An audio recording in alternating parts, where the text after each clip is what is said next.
Hola, hola. Espero que esté muy bien. Estoy nada más probando que esté muy bien. Estoy probando a ver si se escucha bien. Esta semana tuve un problema con el micrófono, haciendo uno de los cursos de la escuela, entonces se escuchaba distorsionado. Estoy probando. Vamos a ver. Lo que no quiero es que se oiga feo.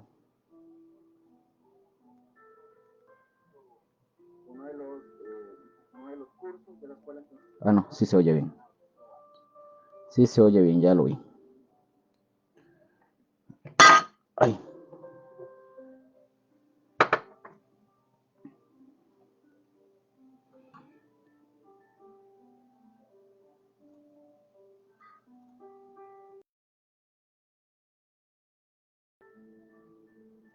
ya vamos a iniciar.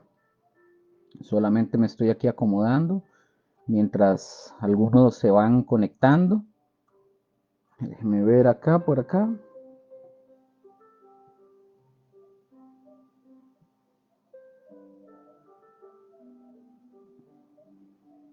Ok.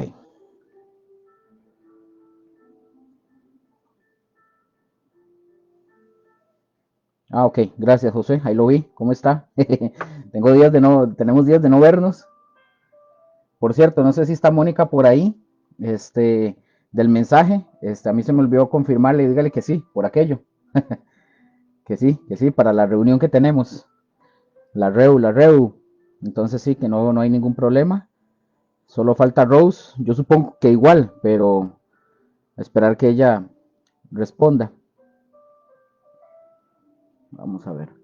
Bueno, como dije, buenas noches a todos y cada uno de los que están conectados hoy en el estudio bíblico de hoy jueves 30 de enero, ya pasó enero básicamente, este 30 de enero del 2025 y gracias a Dios de verdad porque Dios ha sido bueno con todos y con cada uno de nosotros. Y bueno, de verdad gracias al Señor aquí estamos, de verdad que sí. Gracias al Señor, de verdad que sí, de verdad que ha sido bueno, más bien, de verdad que tenemos demasiado que agradecerle al Señor.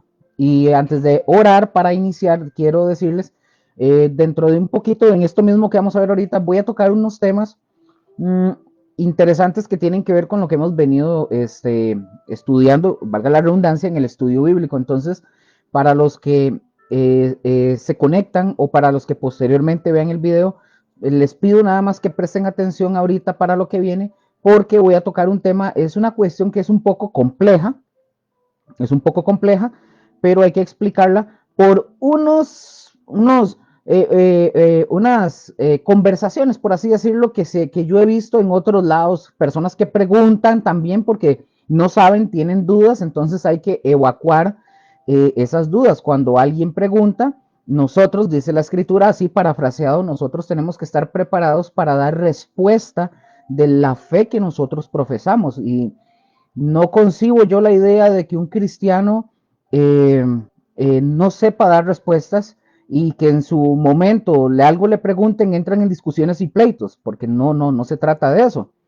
El cristiano tiene que estar bien preparado y le decía a mi esposa un día de estos así muy rápido, le decía a ella que uno de los errores, y lo voy a decir así, no, y repito, no estoy diciendo que sean errores de pecado, del infierno, no. Lo que digo, uno de los errores que se cometen, de los errores que comete muchas veces el liderazgo en las iglesias, es que sí, toman a la gente, hacen discipulados, que repito, no son malos, que hacen discipulados, que les dan algunas clases, folletos, etcétera, no es malo, pero muchos cristianos, la gran mayoría de la cristiandad, por así decirlo, de las personas que están dentro de las iglesias, que envían afuera a veces a evangelizar, son personas que van a evangelizar, pero no están preparados.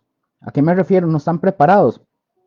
Los envían a la guerra sin tener una preparación en algo, en que los pastores, repito, dan los discipulados, sí, y dan ciertas cosas, no en su totalidad, pero dan ciertas cosas para que el discipulado, o sea, básicamente poder servir dentro de lo que es, para poder, ese es el protocolo, por así decirlo, para poder servir de lo que es dentro de una iglesia. Pero a la hora cuando uno se enfrenta en la vida, allá en la calle, nos topamos con personas de toda clase de creencias, de filosofías, de pensamientos, de ideas, etcétera. Y la gran mayoría de cristianos, tristemente, no saben cómo argumentar, cómo defender, cómo debatir en el buen sentido argumentos, pensamientos, filosofías, o cómo predicar o cómo transmitir alguna enseñanza, porque no se les prepara, solamente se les envía y se les dice, vaya, evangeliza y ya. No. Entonces, por eso les digo, prestemos mucha atención a lo que viene, porque lo que ahora también voy a hablar es un tema complejo, es teológico, pero yo sé que lo van a poder comprender, pero sí que le presten mucha atención. Entonces, por eso les digo, los cristianos tenemos que estar preparados para poder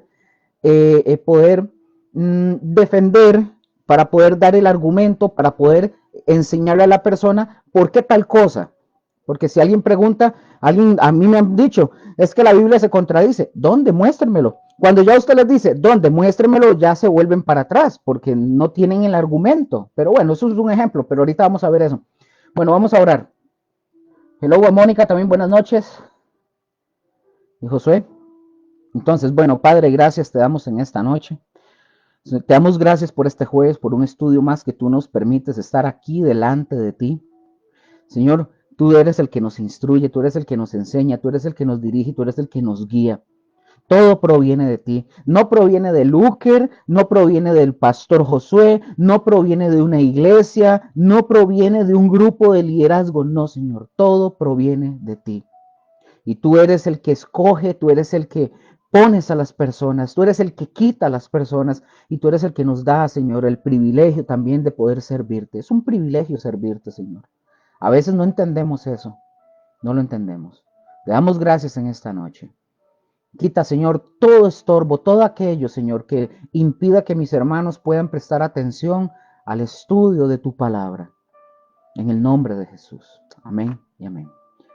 Bueno, la semana pasada, no voy a entrar mucho en ese tema, pero la semana pasada habíamos quedado en el versículo 55-56 de Mateo 27, donde estábamos viendo el tema de que las mujeres que estaban ahí mirando, dice Mateo de una vez para poder entrar y poder avanzar y no alerdear, más o menos, para que lo sepan, este estudio bíblico, creo que más o menos ahí, como para que Josué también lo vaya midiendo, ya nos quedan aproximadamente, creo que dos, ya con la de hoy creo que nos quedan 2 jueves para posteriormente iniciar con el estudio del Apocalipsis. Entonces,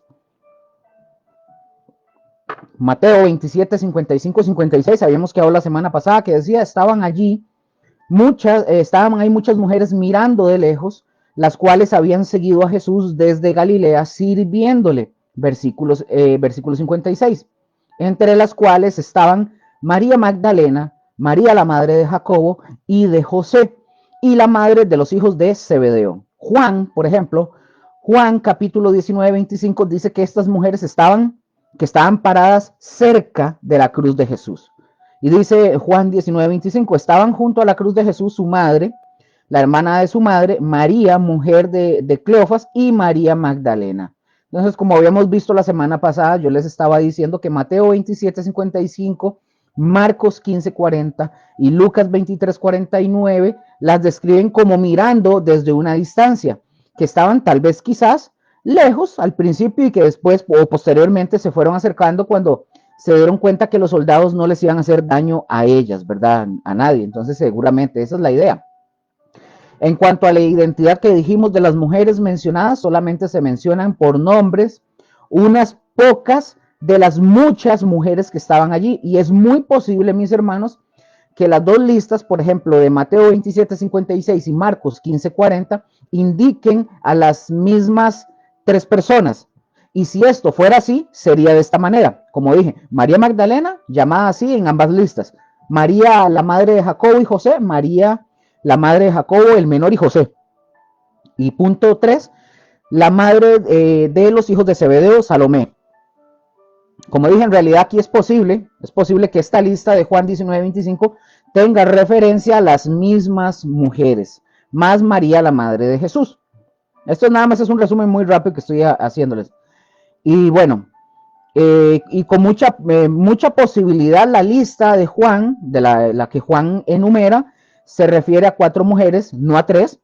Entonces, habíamos dicho que eso que tampoco, que habíamos hablado de eso, que eso no tiene nada que ver, no es una contradicción ni nada por el estilo. Habíamos hablado cómo cada evangelista describe la escena según la percepción de él o según el punto de vista de donde él lo está o como él lo quiere expresar. Entonces no hay contradicción en eso. Y las otras 3 mujeres mencionadas en la lista de Juan serían las mismas a las que se hace referencia en Mateo, Marcos, etcétera. Como dije, la hermana de la madre de Cristo, Salomé, que es la madre de los hijos de Zebedeo. Luego María, probablemente la esposa de Cleofas y la madre de Jacobo, el menor, y José, y María Magdalena. Ahora, ya tomando los 3 nombres en el orden, nosotros aquí vemos en Mateo, nosotros nos damos cuenta que María Magdalena era de Magdala, perdón, ubicada en la costa, como lo hemos dicho la semana pasada, de la costa sudoccidental del mar de Galilea. El Señor Jesús la había liberado, ustedes se acuerdan, de una condición muy mala de posesión demoníaca. Eso lo ven en Lucas capítulo 8, versículo 2. Pues ella es la María que después de la resurrección de Cristo, ella estaba llorando junto al sepulcro. Cuando Jesús, por ejemplo, a quien se le apareció en Juan 20, de Juan 20 del 11 al 18, es acerca de María, que dice acerca de María, la madre de Jacobo y José. Se sabe solamente que junto con María Magdalena, ella estaba presente también cuando Jesús fue sepultado. Y fue una de las mujeres que muy temprano, el día de la resurrección, el domingo en la mañana, fueron para ungir el cuerpo de Jesús. Y aquí iniciamos un breve resumen de lo que más o menos habíamos terminado. Ahora, vemos también que en ese mismo grupo, mis hermanos, estaba también la madre de los hijos de Zebedeo. Eso ustedes lo pueden comparar con Marcos, capítulo 16, versículo 1. La madre de los hijos de Zebedeo. Ahora, nosotros la hemos encontrado ya antes. Recordemos, estas fueron unas mujeres muy, pero muy notables. Y esto por lo menos, ¿por qué digo que muy notables? Vamos a ver por lo menos 3 razones del por qué yo digo que eran muy notables estas mujeres. Como punto número 1, con la conexión, por ejemplo, con la excepción de Juan, ninguno de los otros discípulos que pertenecían al grupo de los 12 estaba presente en el Calvario, por ejemplo. Según los relatos, pero estas mujeres sí estaban. O sea, a excepción de Juan, ninguno de los otros discípulos que pertenecían al grupo de los 12, ninguno estaba presente ahí en el Calvario. ¿Se acuerdan qué había pasado con ellos? Ahí ustedes pueden, aquí lo veo, en el Facebook, ustedes pueden interactuar, pueden escribirlo sin ningún problema. Ahí pregunten, recuerden, otra vez se los digo, los pastores están ahí. Si ustedes ocupan y tienen dudas, ellos le pueden evacuar la duda si fuera el caso, ¿verdad? Ahí está, pueden escribir. O posteriormente ellos o cualquiera de nosotros podríamos estarles respondiendo. ¿Estamos? Espero que sí. Doña Marlene, buenas noches, ahí la veo conectada. Tenía rato de no verla. Qué bueno verla.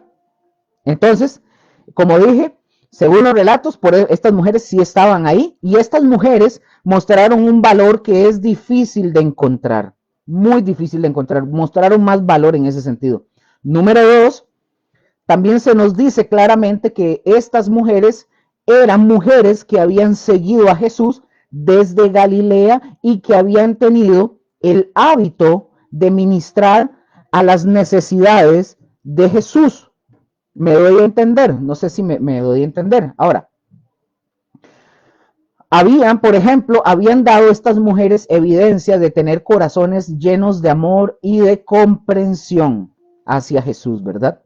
Ese es el punto número 2. Y el punto número 3 del por qué estas mujeres fueron mujeres que consideramos que eran mujeres muy notables, es que estas mujeres, siendo testigos de la muerte, la sepultura y de las apariciones posteriores a la resurrección de Jesús, bueno, eran testigos, estas mujeres fueron testigos competentes de los hechos de la redención de las cuales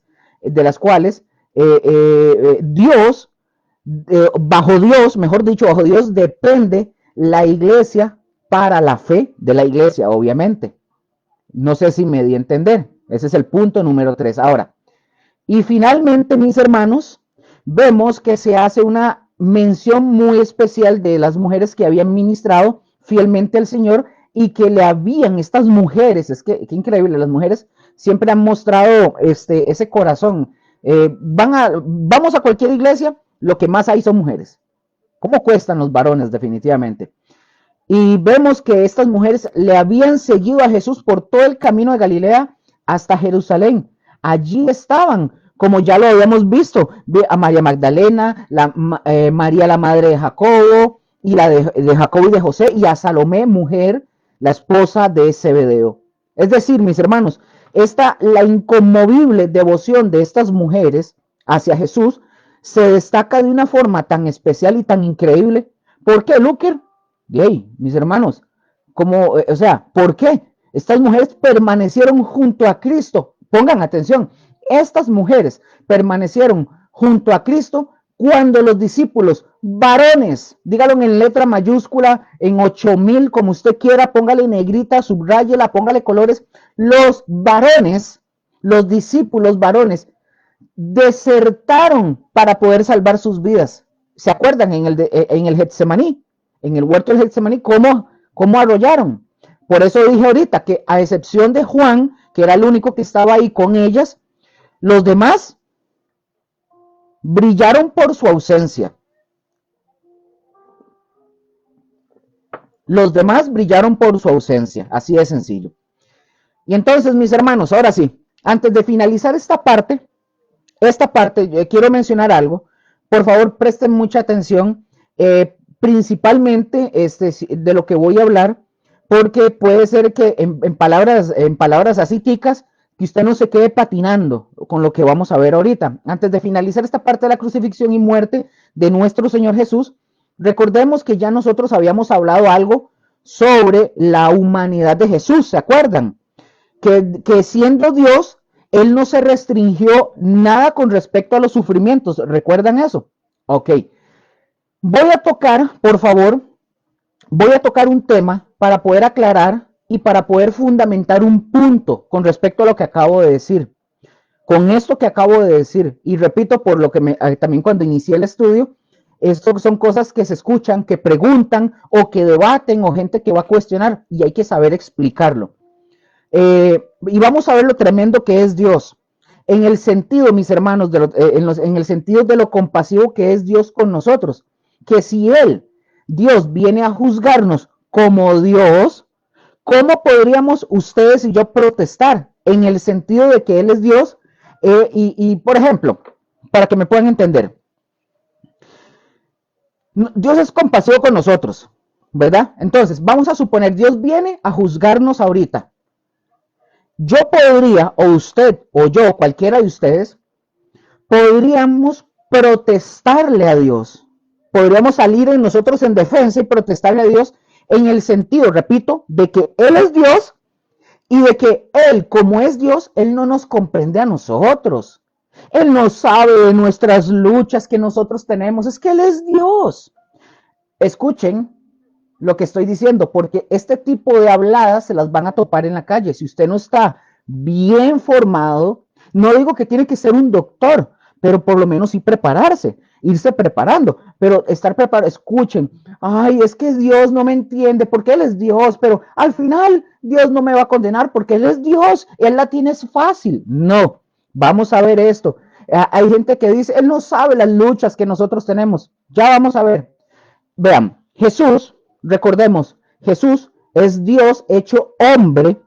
Lo hizo, ¿por qué Jesús se hizo hombre? Lo hizo para poder vivir todo como nosotros lo vivimos o lo hemos vivido. Es decir, para sentir todo como nosotros lo hemos sentido. Incluso Jesús, ojo con esto, porque incluso Jesús pasó por situaciones tan comunes, pero tan comunes como tener sueño, tener hambre, tener sed, gripe, dolores de espalda, ir al baño, hacer del uno, del dos.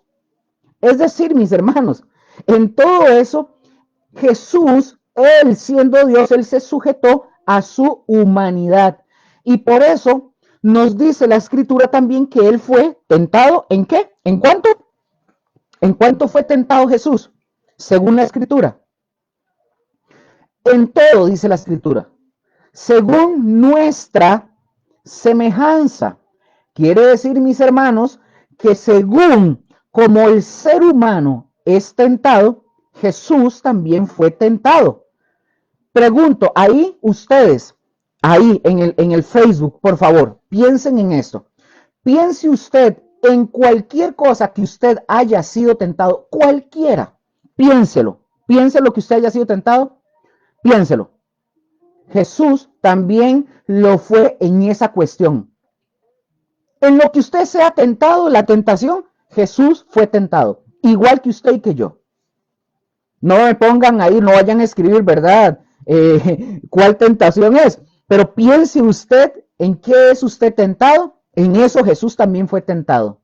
Entonces, mis hermanos, al haberse Jesús hecho hombre, él puede, pongan atención, Jesús al haberse hecho hombre, él puede juzgar a los hombres sabiendo lo que es y lo que se siente.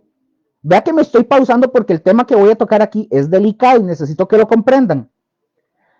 Entonces, al haberse hecho hombre, Jesús, repito, puede juzgar a los hombres sabiendo lo que es y se siente. Por ejemplo, ustedes sabían, yo eso no lo tengo muy claro porque yo nunca he sido alcohólico, pero por ejemplo, en los Alcohólicos Anónimos, ustedes sabían, o no sé si ustedes saben, quiénes son los que tratan a los alcohólicos.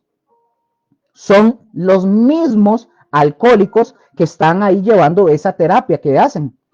¿Por qué motivo, Luker? ¿Por qué?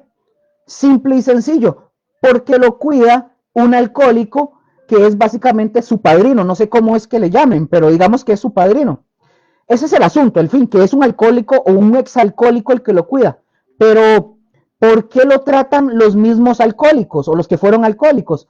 Porque ellos, los que antes fueron alcohólicos, ellos saben lo que es ser un alcohólico y saben todas las matráfulas, todas las mañas que un alcohólico utiliza para volver a tomar guaro, para volver a caer en el pecado del alcoholismo.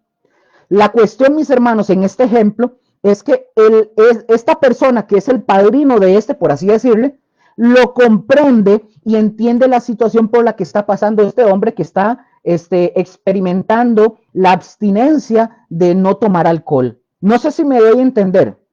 Por favor, aquí yo estoy viendo por aquello. No sé si me doy a entender, si voy rápido, si no me doy a entender, me lo dicen porque quiero que entiendan este punto porque es un punto que la gente habla mucho, pero no comprenden esta cuestión de que Jesús es 100% Dios, pero también es 100% hombre, y eso lo voy a explicar. Entonces, mis hermanos, por eso pasó Jesús, por eso Jesús se hizo hombre, se hizo humano. ¿Para qué? Para poder juzgarnos de acuerdo a lo que nosotros sentimos. ¿Me doy a entender? Pero también, mis hermanos, Jesús es Dios y Él puede juzgar, como nosotros decíamos hace un rato, por ejemplo, con justicia y con verdad. Por ejemplo, vamos al Evangelio de Juan, capítulo 5. Yo lo tengo acá, yo se los voy a leer, pero voy a repetir para que ustedes lo apunten o lo busquen. Al Evangelio de Juan, capítulo 5, versículos del 22 al 27, dice lo siguiente. Porque el Padre, dice la Escritura, porque el Padre a nadie juzga, sino que todo el juicio dio al Hijo. Versículo 23, para que todos honren al Hijo como honran al Padre. El que no honra al Hijo, no honra al que le envió. Mis hermanos, por lo menos ahí está claro, el Señor Dios Todopoderoso le da al Hijo, o sea, a Jesús, la responsabilidad de juzgar. Versículo 24 al 27 dice, de cierto os digo, el que oye mi palabra y cree al que me envió, tiene vida eterna y no vendrá condenación, mas ha pasado de muerte a vida. de cierto os digo, viene la hora, y ahora es, cuando los muertos oirán la voz del Hijo de Dios, y los que la oyeren vivirán. 26. Porque como el Padre tiene vida en sí mismo, así también ha dado al Hijo el tener vida en sí mismo. 27. Y también le dio autoridad, ¿a quién? A Cristo, de hacer juicio por cuanto es, ¿qué? Por cuanto es el Hijo del Hombre. Entonces, mis hermanos, estas últimas palabras, esta que dice la frase, el Hijo del Hombre, Cristo Jesús, ya nosotros ya lo habíamos hablado en algún momento, Cristo Jesús se identificó muchas veces a sí mismo con estas palabras, Hijo de Hombre. Entonces, tiene que ver esta palabra, tiene que ver precisamente con un hombre. O sea, por un hombre, por decir, mesiánico.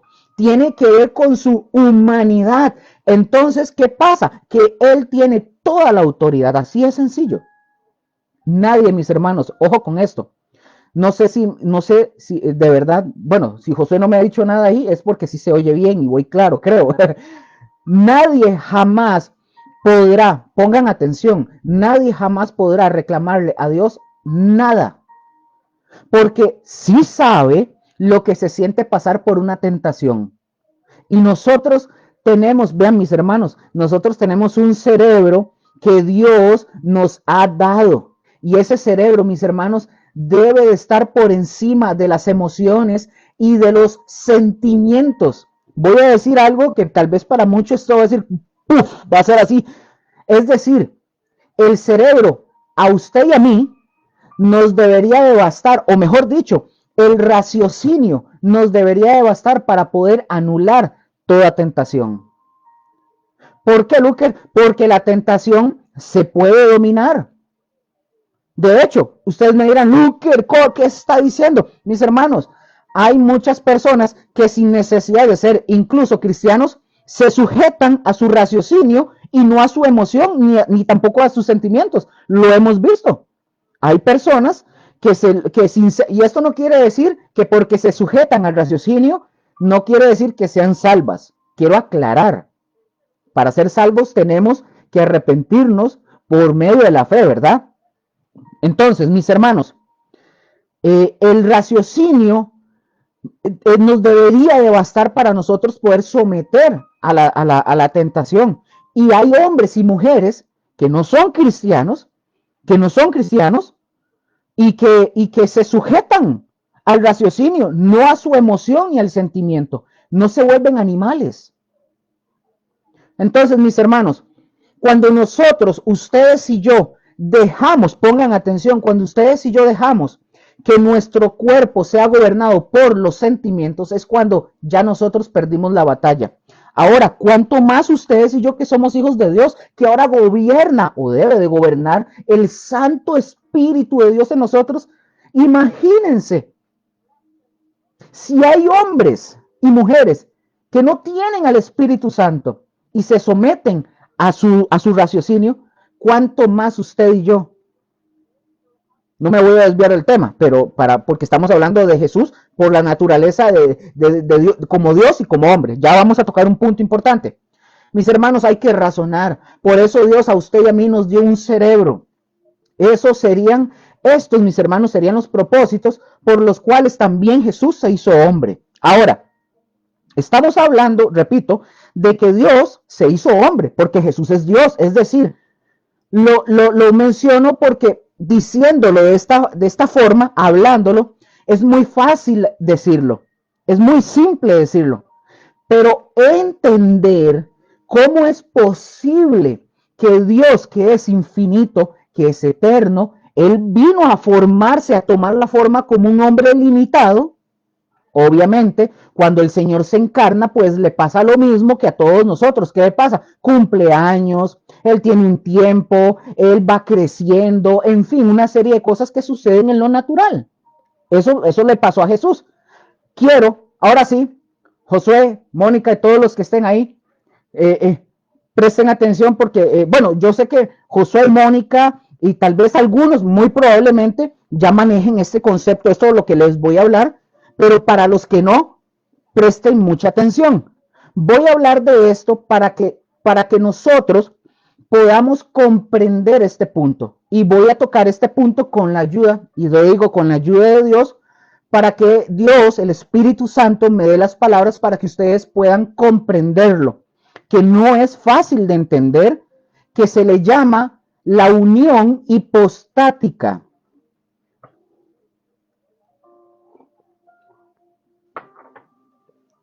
La unión hipostática. Con esto quiero afirmar el punto para que la gente entienda que Jesús, siendo Dios y hombre, él sufrió todo, él no se guardó nada, ya lo vamos a ver. Así como suena, la unión hipostática. Y les pido, por favor, de verdad, de todo corazón, su atención para poder explicarles. ¿Qué es la unión hipostática?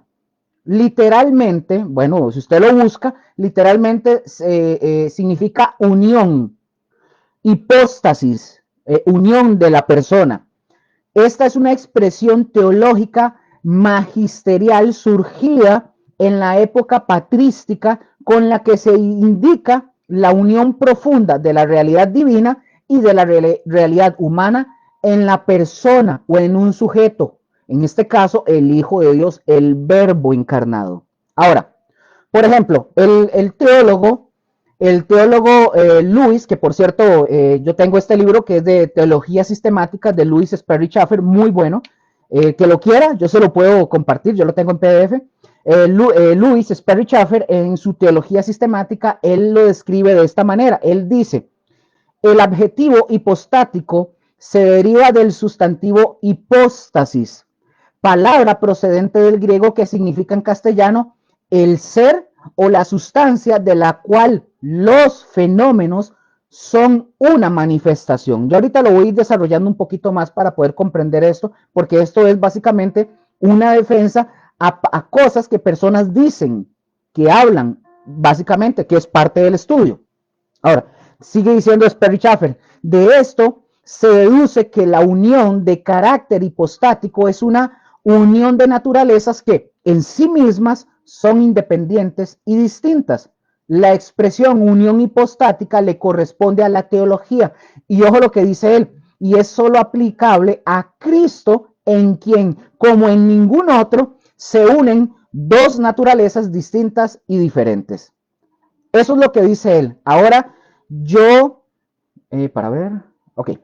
Yo voy a, espérate porque me parece que aquí está. Es que como que se pegó aquí.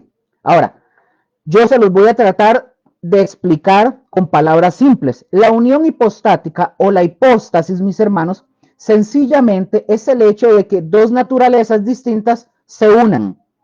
Aquí nosotros estamos hablando de la naturaleza divina y de la naturaleza humana. Repito, porque Dios se hizo hombre. Dios se hizo hombre. Entonces, esto, mis hermanos, a través de la historia del cristianismo, esto tuvo muchos años, muchas horas de estudio para poder llegar a estas conclusiones. Pongamos atención en esto.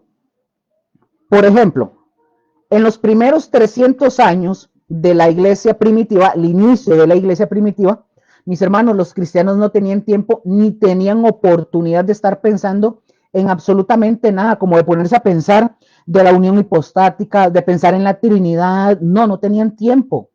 ¿Por qué, Luker? ¿Por qué no tenían tiempo? Porque la iglesia estaba siendo perseguida. En los primeros 300 años, los primeros cristianos, no tenían tiempo para poder pensar en este tipo de cosas, porque estaban siendo perseguidos y los mataban. Entonces, lo que tenía que hacer la iglesia en ese periodo era cuidarse para no ser atrapados por quienes los estaban persiguiendo. Es decir, repito, no había tiempo de pensar en teología, de meterse a pensar cosas tan profundas para analizar este tipo de cosas tan profundas como es esta, la unión hipostática. O analizar qué era la analogía de la fe, entre otro montón de cosas. La iglesia en los primeros 300 años no tenía tiempo de pensar en teología.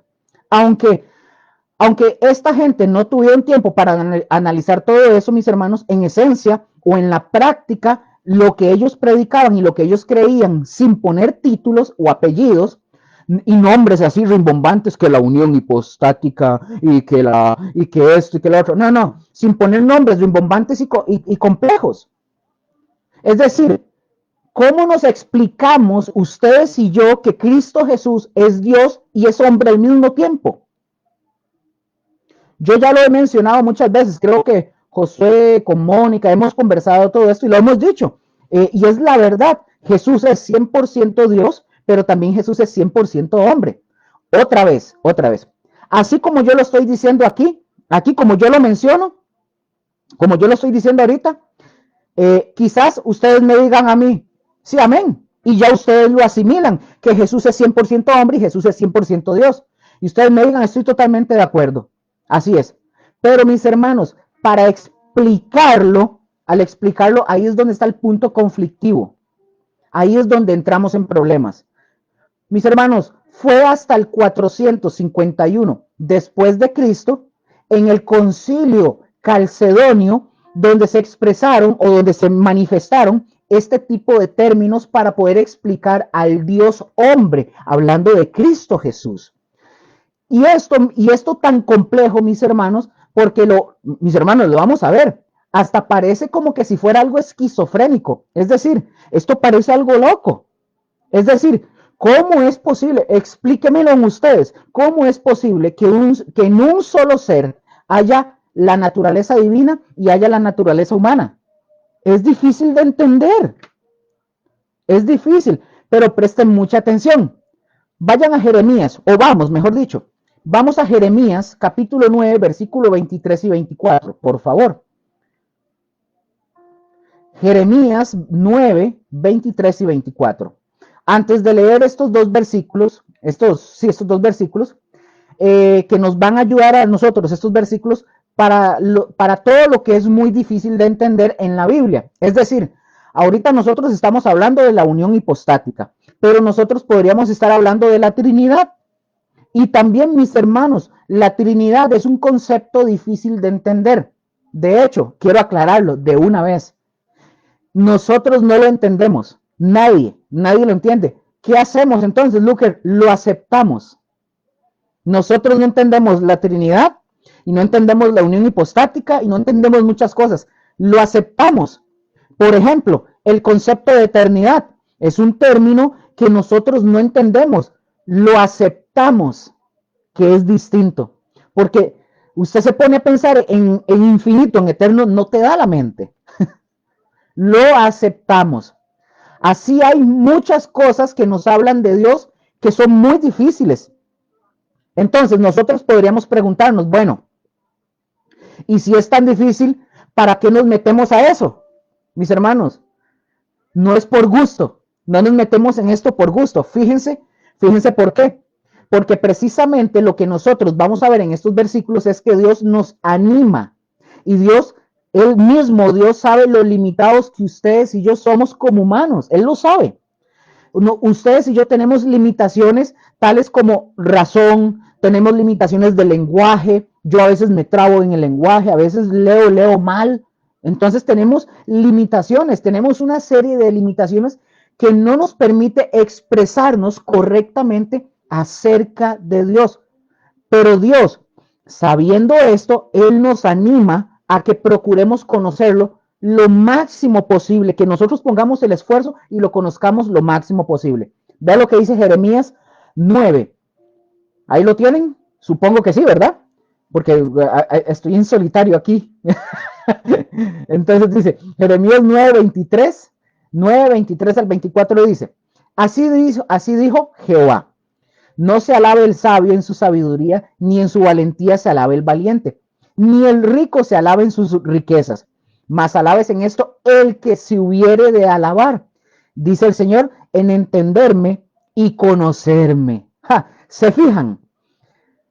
Si alguno de nosotros se va a alabar en algo, dice la Escritura, alábate, dice, de que me entiendes y me conoces. Pero, aquí hay un pero. Estas palabras que el Señor nos expresa ahí no son al 100%. ¿Qué quiero decir? Tiene que ver con límites. en lo que nosotros procuramos entender y conocer. Vean lo que dice, que yo soy Jehová, que hago misericordia, juicio y justicia en la tierra, porque estas cosas quiero, dice Jehová. Entonces, vemos, mis hermanos, antes de eso, Josué o Mónica, alguien, vamos claros, están claros porque si van comprendiendo, vamos entendiendo bien el estudio de hoy para poder ir avanzando.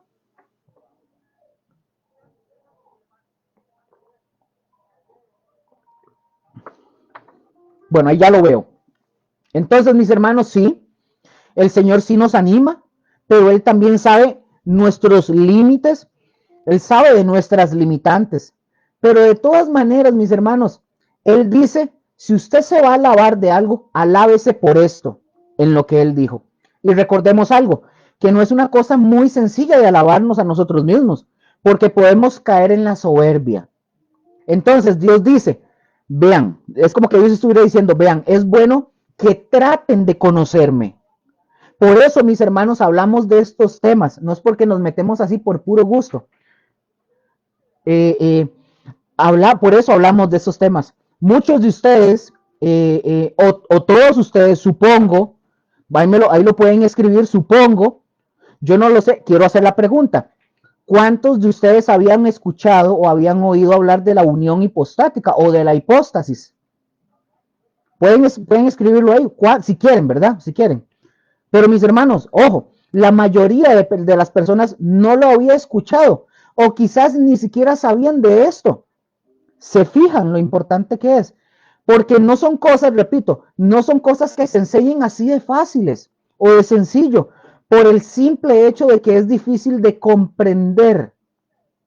Entonces, mis hermanos, nosotros ya dijimos que unión hipostática significa la unión de dos naturalezas distintas. Ahora, en aquel concilio en Calcedonia se dijo que estas dos naturalezas estaban unidas sin mezcla. Quiero que entiendan esto, que en ese concilio se dijo que estas dos naturalezas estaban unidas sin mezcla, sin cambio, sin división y sin separación. Entonces, mis hermanos, están unidas. Es como nosotros decimos a veces en nuestros juegos de palabras. El agua, por ejemplo, el agua cuando usted le pone café, ¿qué le pasa al agua cuando usted le pone el café? Ya se mezcló. Pero en estas dos naturalezas de Jesús no hay tal mezcla. Es una sola. Entonces, nunca, mis hermanos, pero nunca, nunca, nunca piensen que la naturaleza divina y la humana de Jesucristo están mezcladas entre sí. No. Nunca piensen en que se confunde una con la otra. No. Porque muchas veces por pensar cosas como estas, nosotros no entendemos lo que dice la Escritura. Vamos a ver ahorita, por ejemplo, cómo van a entender algunos versículos, por ejemplo, de la Escritura de una manera más concreta. Entonces, repito, es una unidad, pero no se mezcla, no tiene cambios, no hay alteración. La naturaleza humana siempre fue la naturaleza humana y la naturaleza divina siempre es la naturaleza divina. Por lo tanto, no hay división y no hay separación, están contenidas en la misma persona de Cristo Jesús. A ver, pregunto, a ver, no sé, si hay dos naturalezas en Cristo Jesús, ¿hay dos voluntades en Cristo Jesús o hay dos conocimientos distintos en Cristo Jesús? Por ejemplo,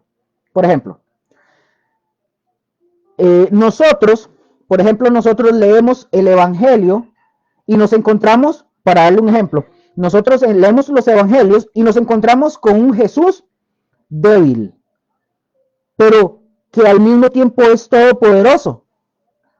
Nos encontramos en las Escrituras con un Cristo Jesús que sufre los estragos del cuerpo humano, como es el cansancio, el dolor, pero que a la vez es todopoderoso y que es intocable. Cuando nosotros, por ejemplo, ya vemos a Cristo Jesús, vemos que en Cristo Jesús hay dos naturalezas, entonces nosotros ya las podemos entender. Por ejemplo, cuando Cristo, y quiero que presten atención, cuando Cristo Jesús dice, Él dice en el texto, ay, no lo puse, pero que está en Mateo, si más no me equivoco, dice, pero el día, en Mateo 26, si más no me equivoco, dice, pero el día, o 24, corríjame Josué, porfa, pero el día y la hora nadie sabe, ni aun los ángeles de los cielos, sino solo mi Padre. Cuando le están preguntando a Jesús que le diga que cuándo iba a ser, que iban a suceder todas estas cosas, él responde esa pregunta. Yo pregunto acá, momento, momentito, ok, es que no puedo ver las, no puedo ver las, ok, aquí está. Si ustedes escriben, no lo podía ver ya. Bueno, ahí creo que lo veo. Entonces, mis hermanos, otra vez, él dice en el texto bíblico, pero el día y la hora nadie sabe, ni aun los ángeles de los cielos, sino solo mi Padre. Pregunto, pueden responder ahí en el Facebook, ¿cuál naturaleza está hablando ahí?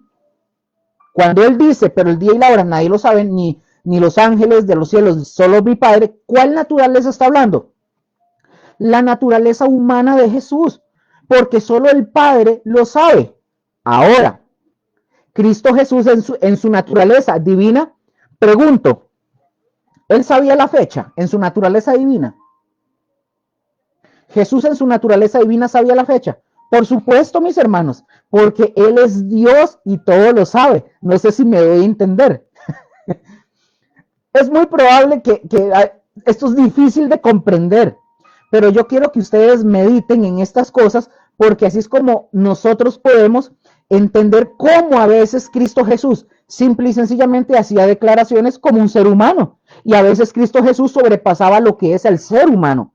Entonces, ¿quién estaba hablando? Obviamente la humanidad de Cristo Jesús, pero la naturaleza divina le comunica a la naturaleza humana y entonces la naturaleza humana habla. Yo espero no estarlos revolviendo más de la cuenta, de verdad.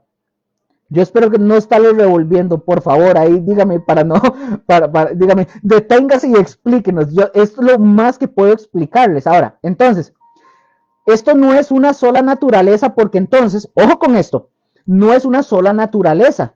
Porque si no, entonces Cristo Jesús sería 50% hombre y 50% Dios. Nada que ver, no puede ser. Y entonces, como es hombre, ya no habría manera de explicar su total deidad. Ya entonces ha dejado de ser Dios en un momento determinado. Por eso, mis hermanos, tenemos que tener mucho cuidado. Voy a darles aquí, voy a darles algunos ejemplos de lo que pasó en estas dos naturalezas y van a ser 3 puntos. 3 puntos. Repito y quiero aclarar. Estamos en el estudio bíblico de Mateo 27, ya Jesús fue crucificado, pero quiero refutar y también quiero contestar lo que algunas personas dicen que Jesús no le dolió ir a la cruz. Por favor, que Jesús no sufrió porque él era Dios. Otros dicen que Jesús no era Dios. Aquí yo con esto estoy levantando, por así decirlo, una defensa con respecto a eso para que vean el por qué Jesús sí le dolió, sí sufrió, pero seguía siendo Dios. Entonces, creo que con esto que estamos hablando, o sea, creo que tal vez no sea muy fácil de comprender, pero manda la parada. Estamos dándole un buen fundamento para que entendamos el por qué nosotros decimos que él era 100% hombre y 100% Dios. Dios. Como dije, voy a darles de esos 3 puntos de lo que pasó en estas dos naturalezas. Punto número 1. Ojo, las acciones basadas en la persona entera, como por ejemplo, como la redención, en ella participan las dos naturalezas. Ahorita les explico, ustedes primero si lo quieren apuntar, se lo repito. Las acciones basadas en la persona entera, como la redención, en ella participan las dos naturalezas. Número 2, las acciones basadas en la naturaleza divina, por ejemplo, como la preexistencia, se atribuye únicamente a la naturaleza divina. Ya lo repito.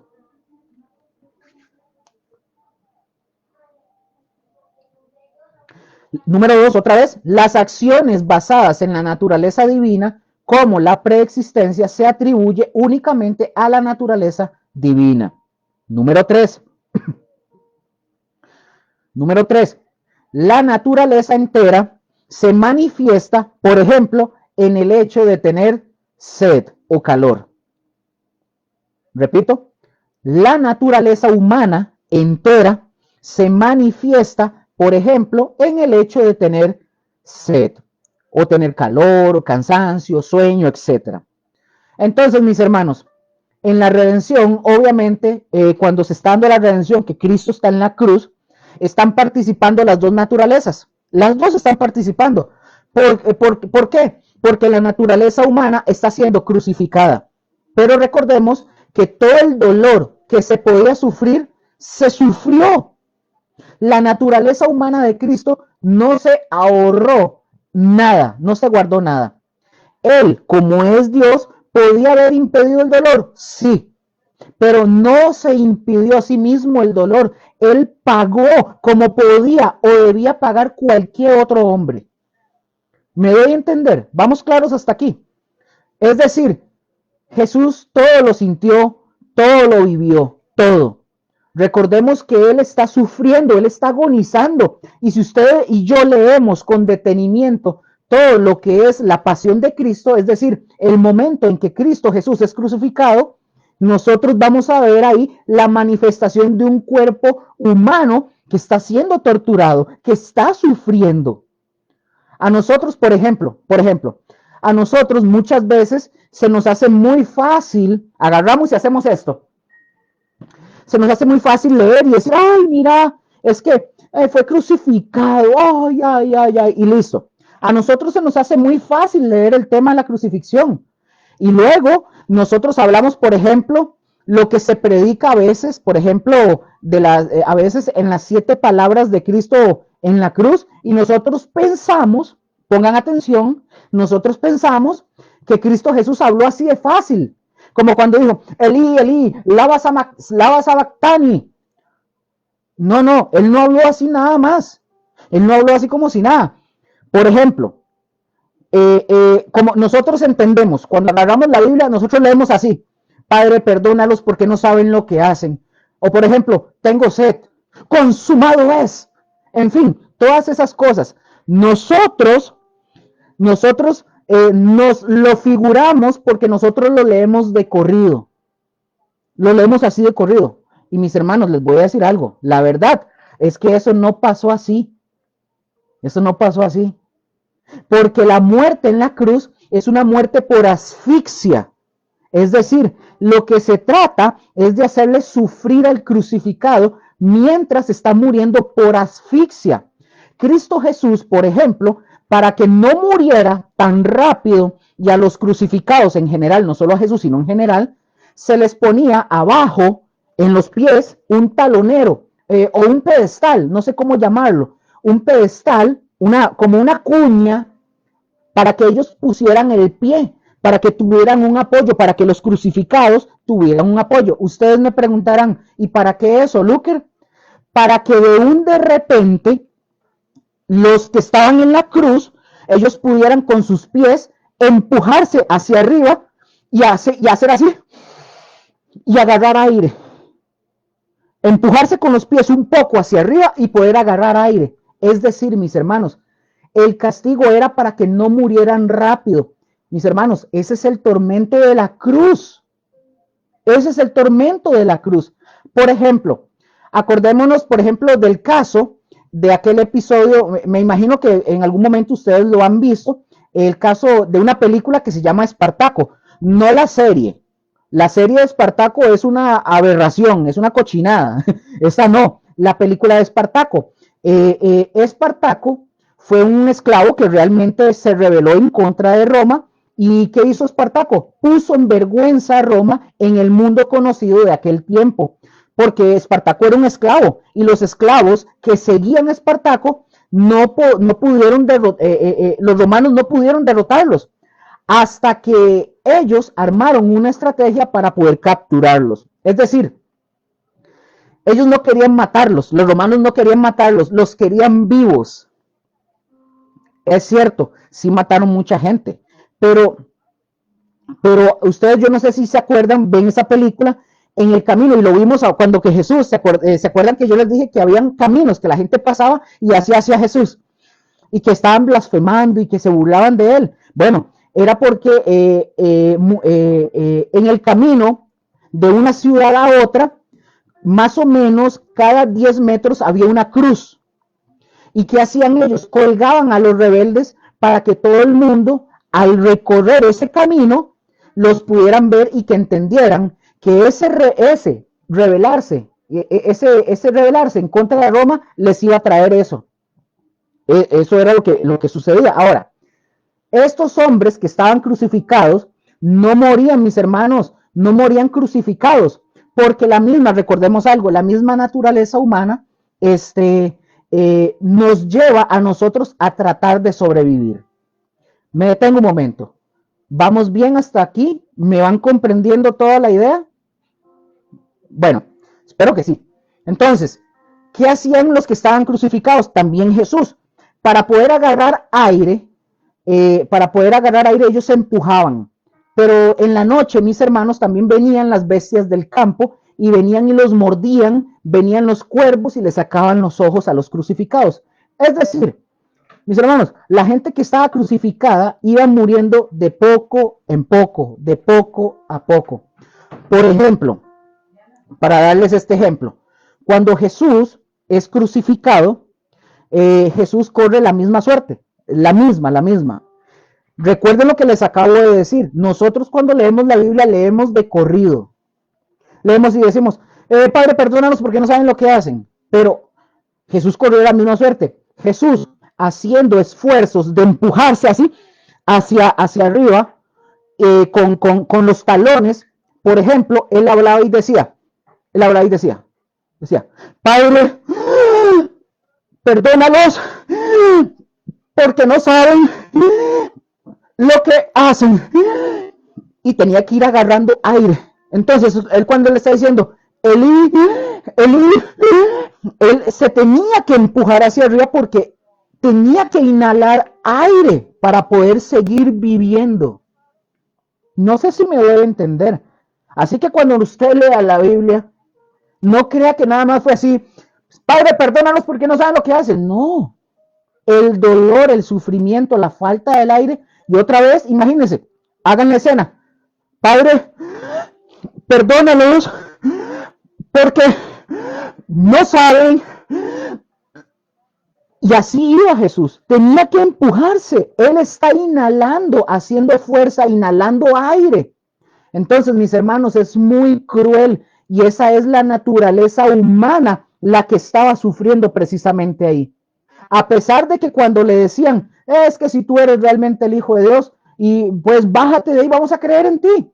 Es decir, la pregunta del millón es, ¿podía Jesús bajar de la cruz? Sí, sí podía, pero Jesús sabía que aunque él se bajara de la cruz, no iban a creer en él. Es decir, él no vino, repito esto, él no vino para dar un espectáculo, porque si no, de igual manera no iban a creer en él.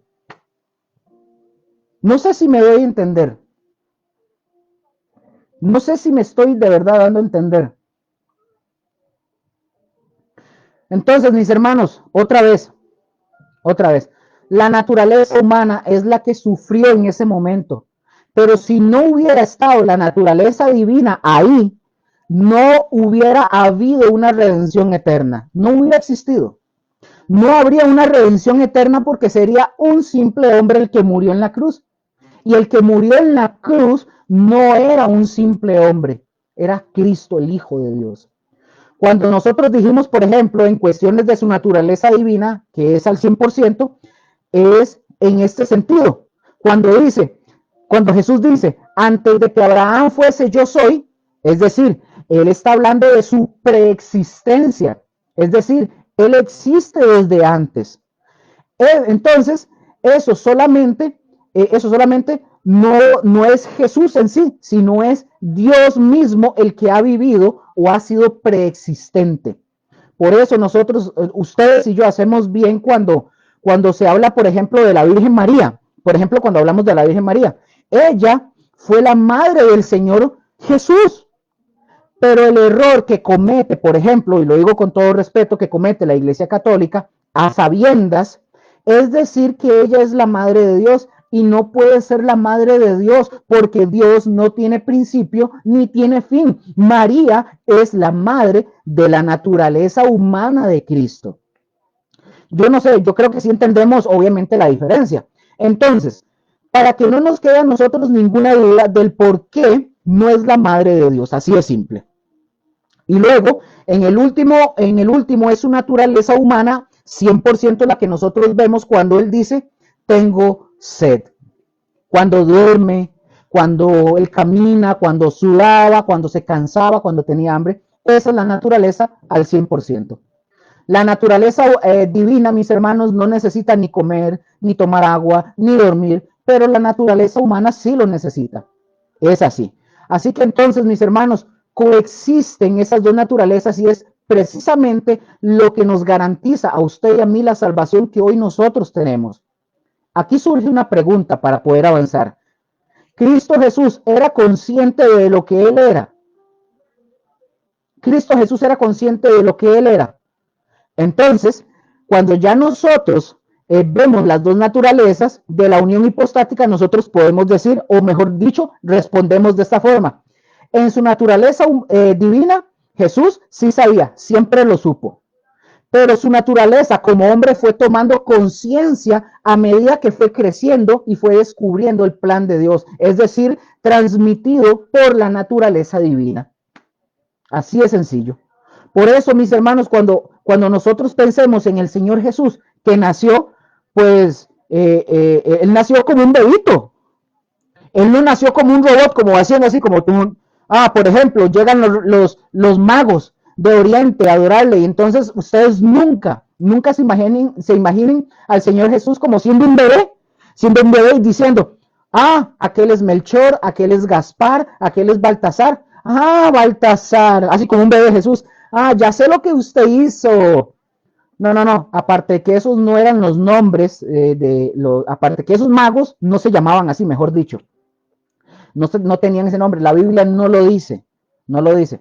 Por ejemplo, los evangelios apócrifos, no sé si ustedes los han leído, y si no los han leído, si algún día tienen un tiempito, denles una repasada para que vean. En ellos se nos dice que el Señor Jesús, ojo con esto, en los libros apócrifos se nos dice que el Señor Jesús, para divertirse, él hacía pajaritos de barro y los echaba a volar delante de todos los niños y los convertía en pajaritos de verdad.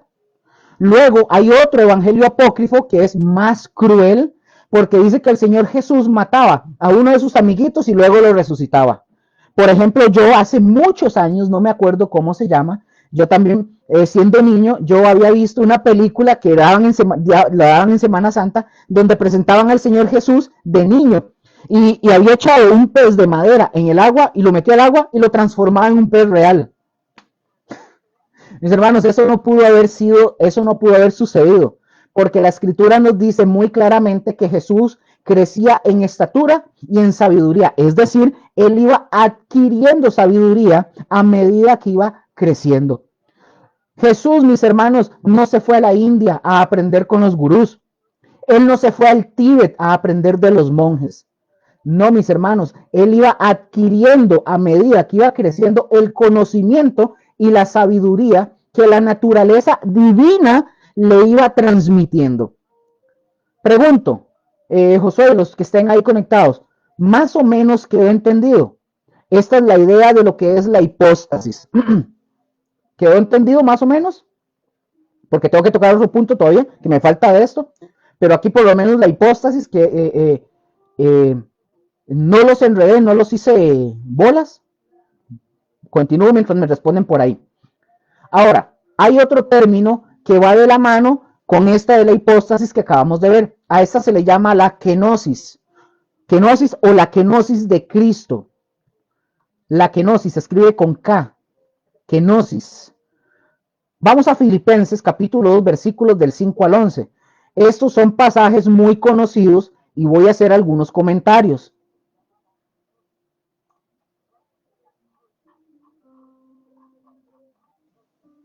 Ok, gracias José, sí, ya, que que todos queden claros. Ok.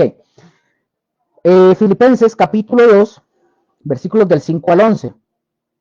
Dice la escritura: haya pues en vosotros este sentir que hubo en Cristo Jesús, el cual siendo en forma de Dios, no estimó el ser igual a Dios como a cosa a que aferrarse, sino que se despojó a sí mismo. Aquí, mis hermanos, en el versículo 7, aquí es donde aparece la palabra kenosis, que es del griego, y sigue diciendo: sino que se despojó a sí mismo, tomando forma de siervo, hecho semejante a los hombres, y estando en la condición de hombre, se humilló a sí mismo, haciéndose obediente hasta la muerte y muerte de cruz. Versículo 9.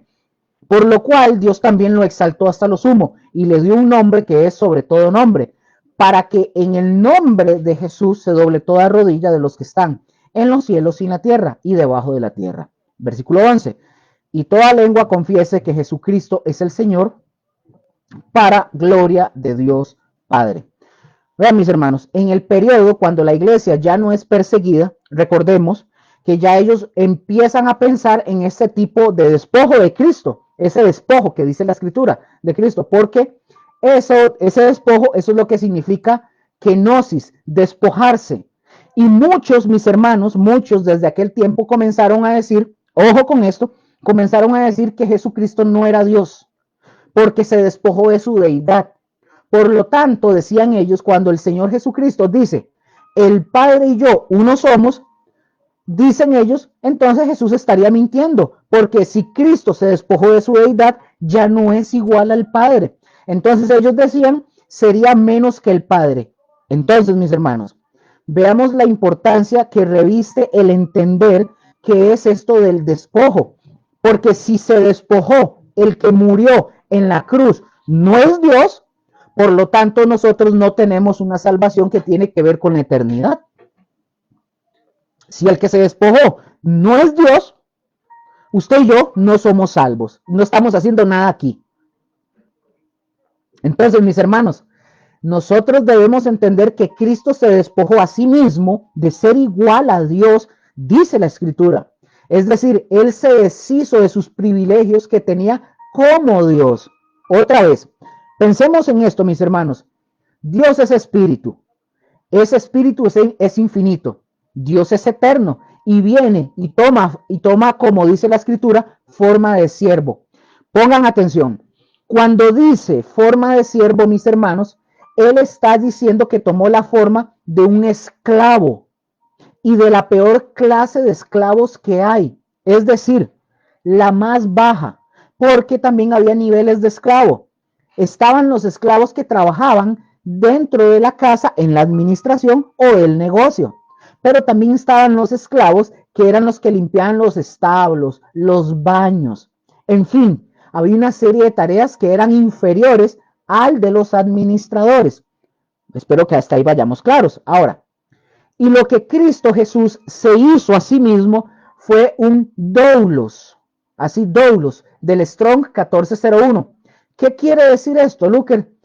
Que, por ejemplo, ustedes se acuerdan, ustedes han visto la película de Ben-Hur. Bueno, que en las galeras, en esos barcos grandes, cuando metían a los esclavos abajo y los encadenaban a los pies y a las manos y los ponían en las partes más bajas, ¿verdad? Como los remeros. Iban, ustedes nada más imagínense a Ben-Hur, donde iba a ir dándole en la película, ¿verdad? Esas son las galeras, los metían a los esclavos en las partes más bajas, eran los remeros. Entonces, mis hermanos, Dios se hizo un esclavo y un esclavo de la peor clase que puede haber. Es decir, así se bajó Jesús. Así fue como se hizo. Y recordemos que haciéndose hombre, dice que se humilló.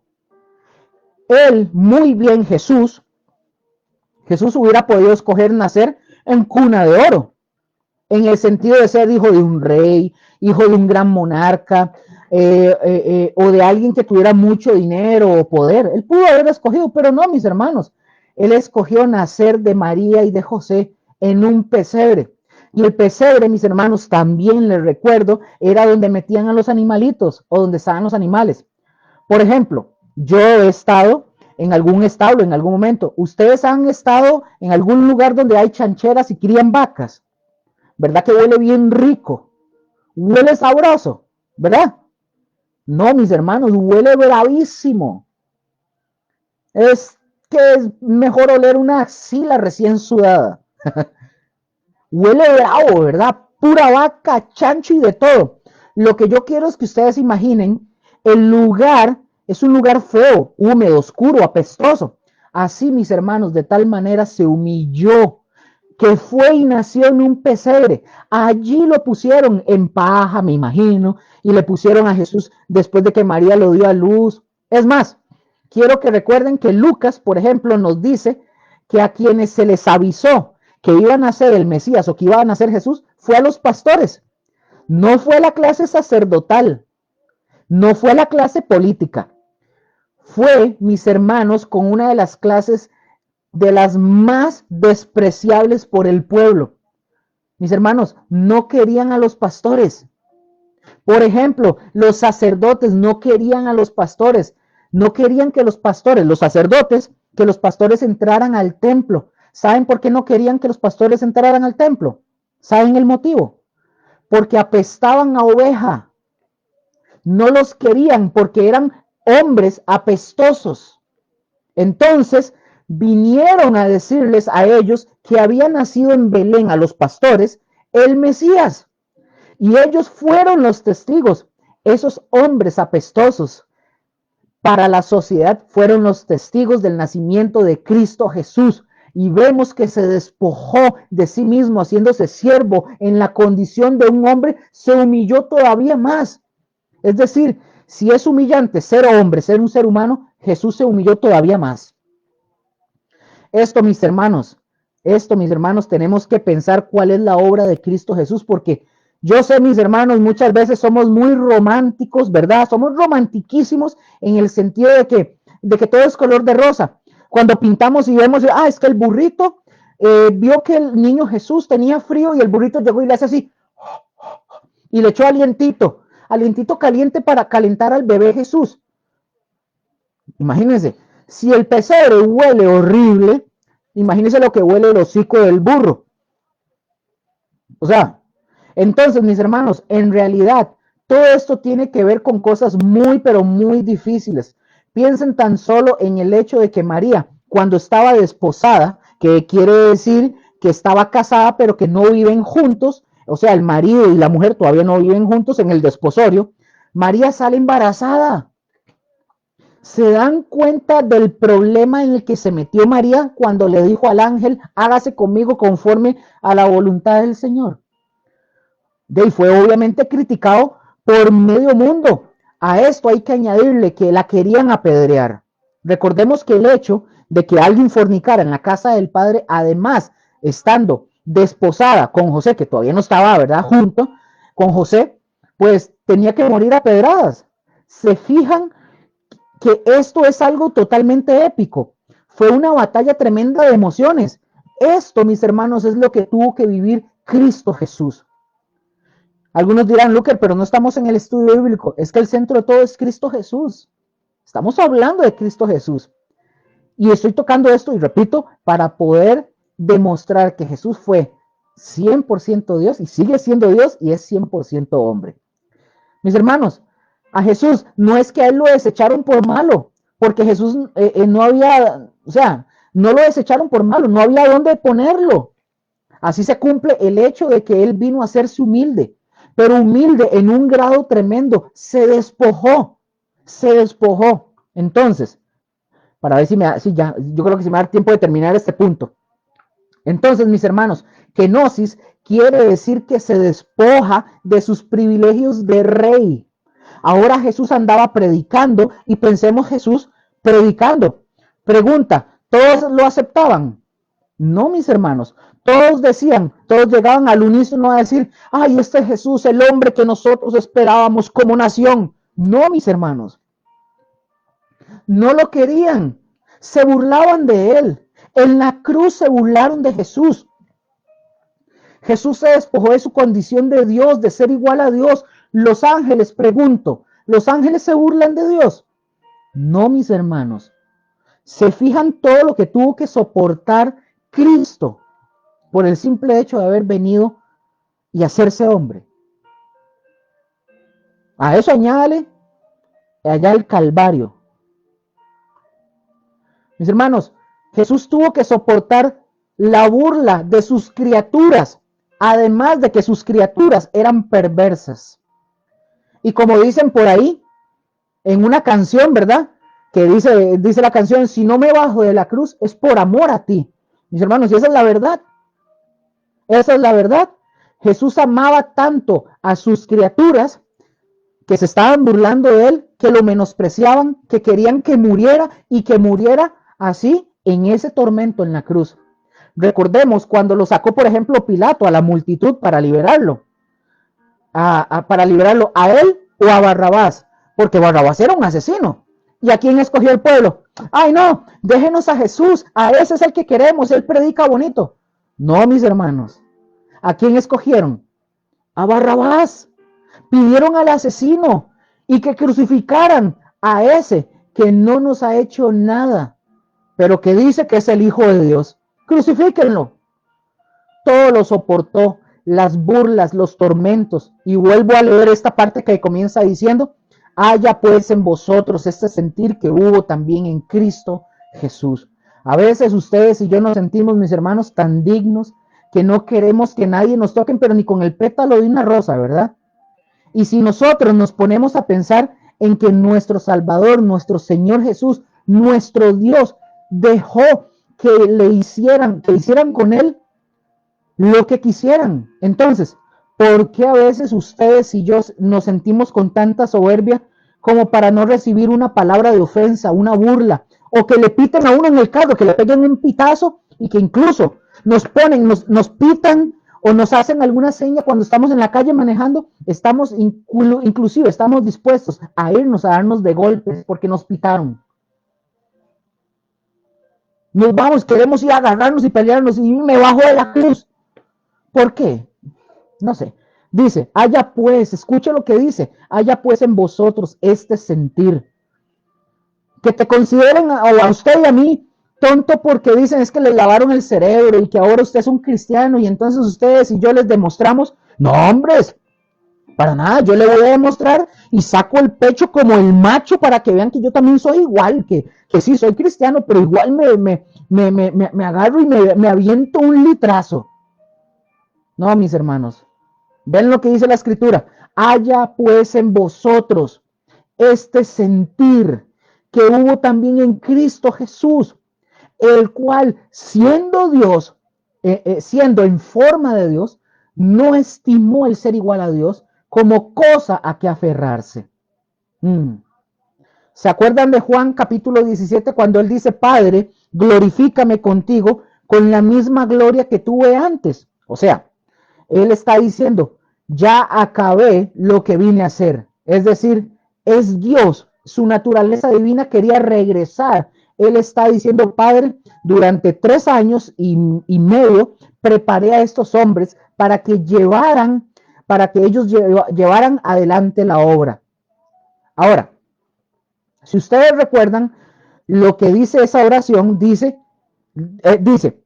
que los guardes del mal, no solo a los que creen en él o a los que le han oído, sino también, dice, guarda a aquellos que creen en mí, dice Jesús, y dice, y a los que han oído, sino en aquellos que han de creer en él, en Jesús, por la palabra de ellos, es decir, la palabra de los discípulos. Y esto, mis hermanos, corre siglos y siglos y llega hasta hoy. Esa oración de Cristo Jesús llega para ustedes y para mí el día de hoy. Sigue llegando. Básicamente Jesús está rogando por los que han de creer en Él, por la palabra de ¿quiénes? De nosotros. Él está clamando para que los que van a creer en Él, por la palabra que nosotros estemos dando aquí, o el domingo, en la iglesia, o en donde sea. Y a veces, mis hermanos, no queremos predicar porque nos dicen aleluyas. A veces no queremos predicar y no queremos ir a la iglesia porque se burlan de nosotros y nos dicen panderetas. O no, a veces no queremos ni predicar porque nos llaman fanáticos.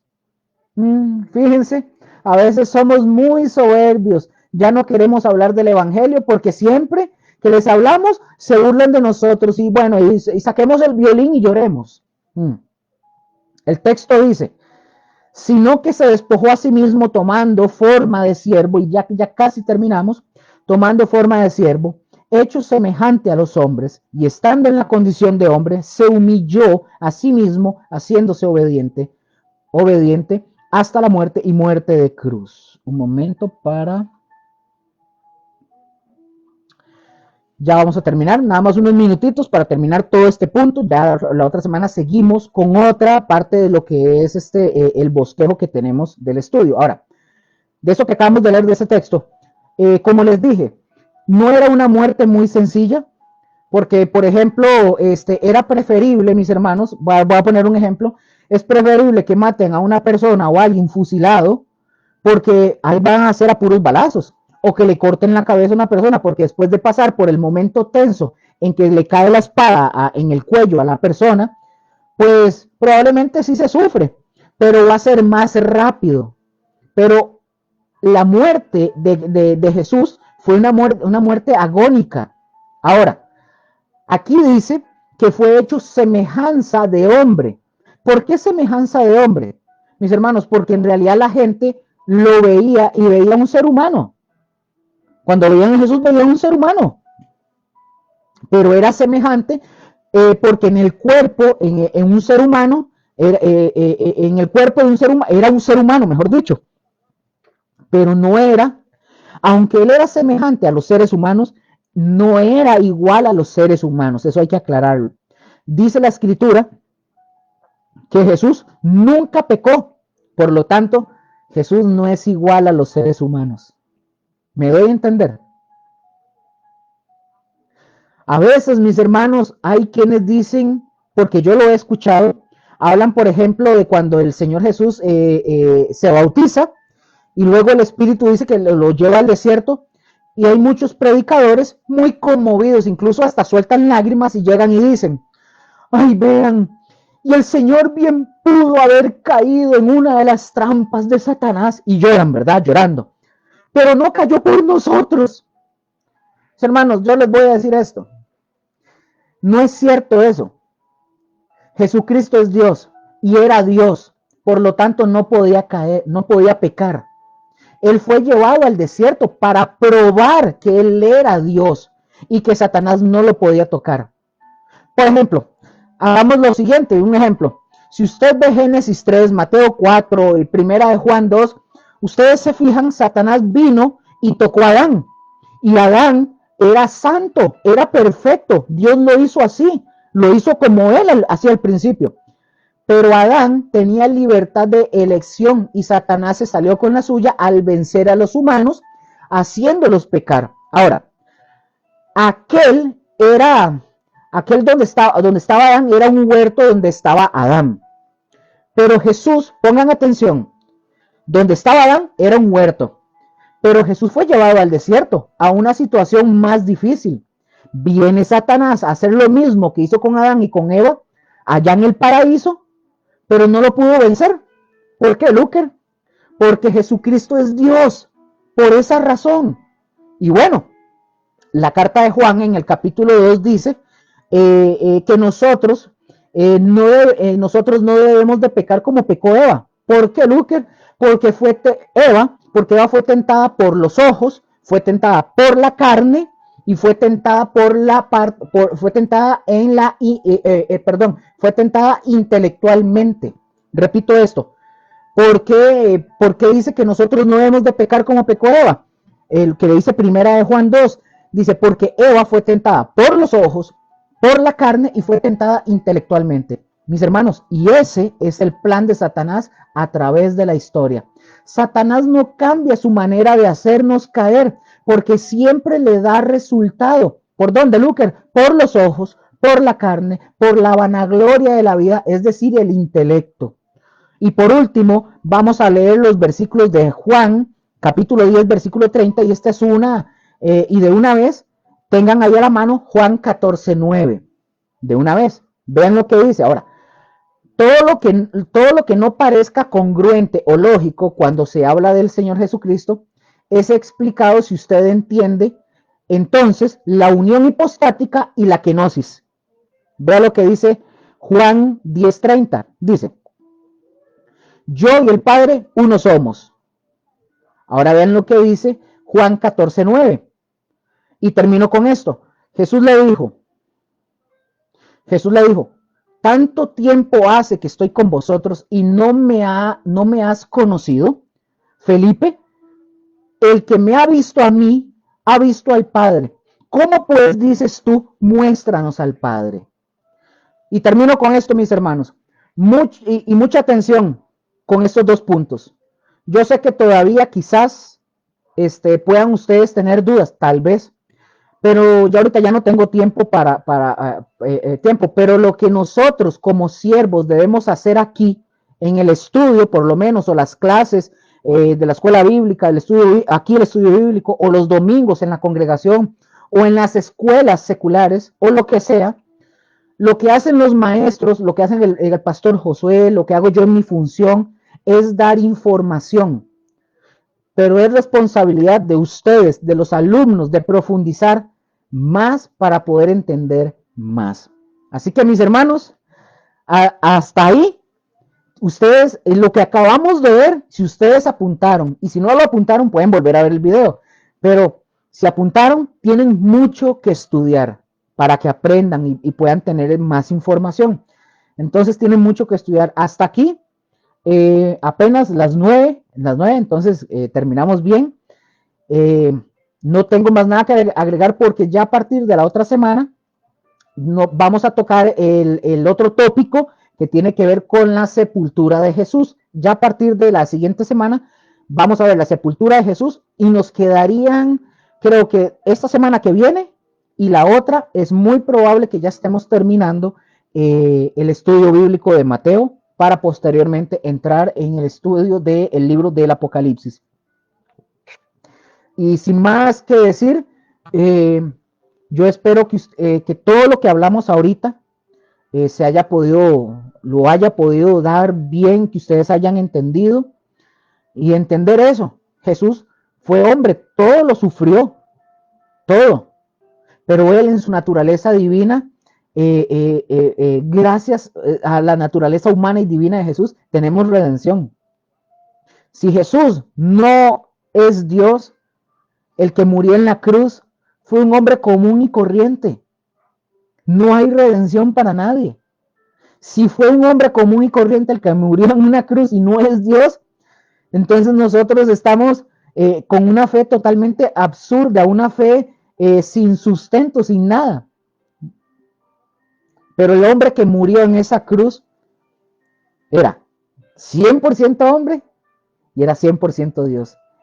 Ese fue nuestro Señor Jesús. Y Él en esa muerte, Él al morir, quita el pecado. Y al resucitar, nos da una vida nueva en Jesús.